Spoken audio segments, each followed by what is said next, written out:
Física avançada. Física nuclear. Propriedades dos raios Becquerel.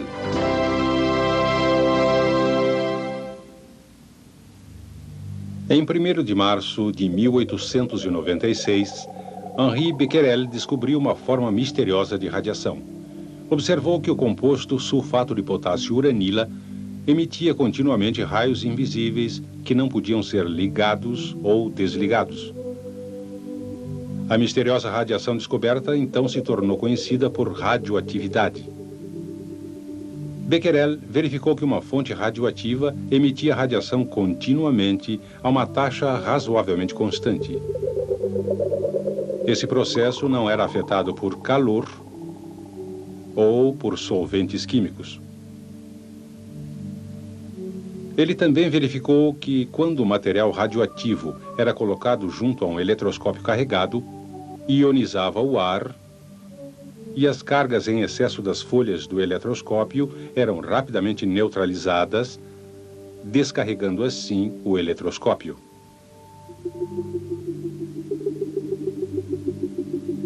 Pierre e Marie Curie aplicaram esse princípio para projetar um instrumento que usaram para medir a intensidade da fonte radioativa. A fonte de alimentação fazia com que uma placa adquirisse uma carga, enquanto a outra placa adquiria a carga oposta.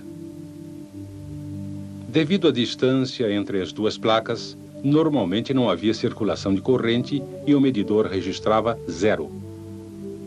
Os Curies acreditavam que quando uma fonte radioativa fosse colocada perto das placas, a radiação emitida pela fonte afetaria as moléculas do ar entre as placas. Por exemplo, quando um átomo específico interage com radiação, um elétron pode ser empurrado para fora do átomo, deixando para trás um íon carregado positivamente.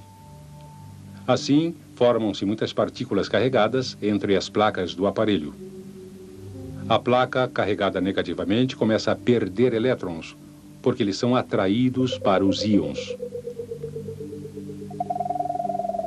Enquanto isso, elétrons livres são atraídos para a placa positiva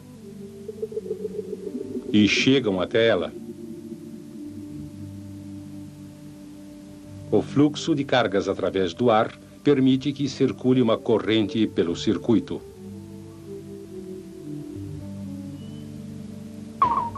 Quanto mais forte a fonte de radiação, maior a corrente.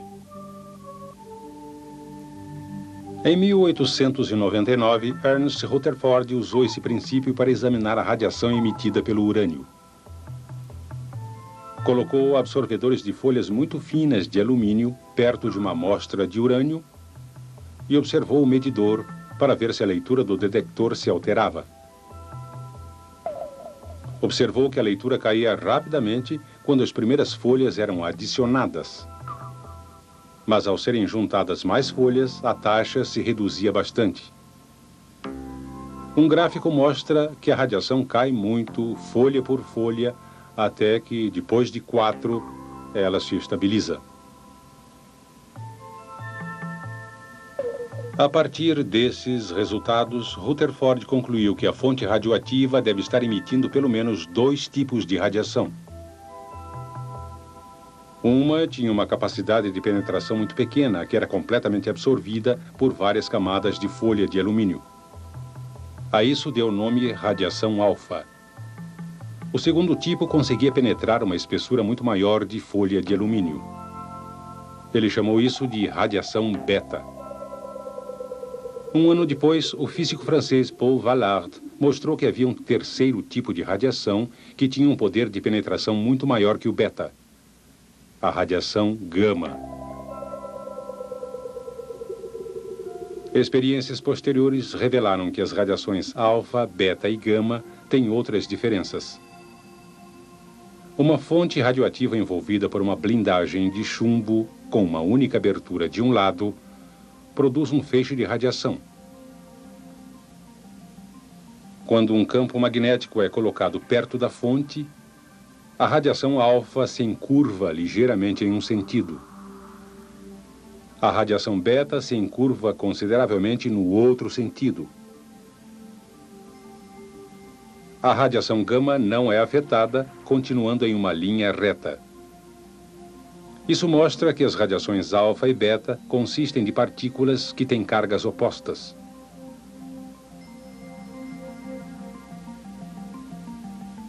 Um trabalho posterior mediu cuidadosamente a deflexão das partículas beta e comparou os resultados aos produzidos quando um feixe de elétrons interage com um campo magnético e deflete da mesma maneira.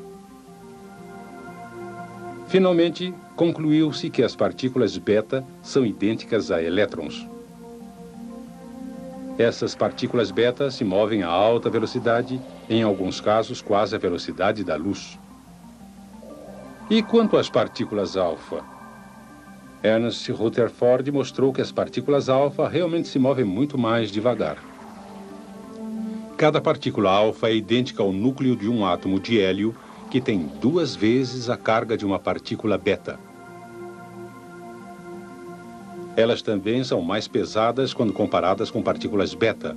Cada uma tem uma massa de cerca de 7.200 vezes a de uma partícula beta.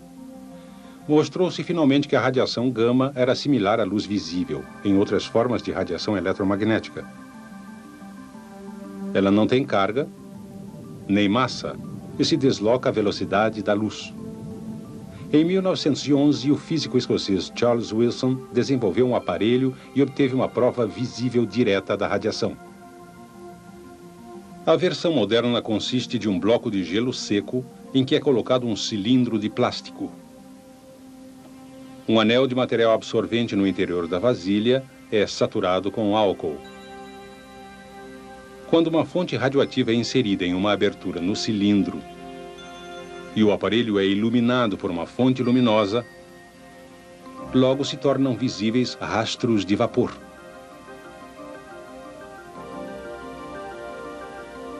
O que cria esses rastros? O álcool líquido evapora para formar um vapor que é resfriado pelo gelo seco. Uma partícula de poeira, ou mesmo um íon, pode fazer as moléculas de vapor condensar, formando uma gotícula visível de álcool líquido. Um único átomo ioniza quando a radiação interage com ele para arrancar elétrons. Como é muito grande, ocorrem diversas colisões dessas partículas alfa. Gotículas de álcool condensam ao redor de cada íon, deixando uma trilha bem definida. A partícula alfa perde sua energia cinética em muitas colisões que ocorrem em somente uns poucos centímetros. Sua trilha é relativamente curta e espessa. Por outro lado, a partícula beta, que é menor e mais rápida, se desloca mais entre colisões e, portanto, deixa uma trilha longa e estreita. Raios gama, que não são partículas, movimentam-se à velocidade da luz e só raramente interagem com átomos para formar íons. Portanto, eles deixam uma trilha longa e difícil de ver na câmara de neblina. Resumindo, os pesquisadores fizeram um excelente trabalho ao explorar e descrever diferentes tipos de radiação. Mas o que estava causando essa radiação? O que estava acontecendo dentro da matéria?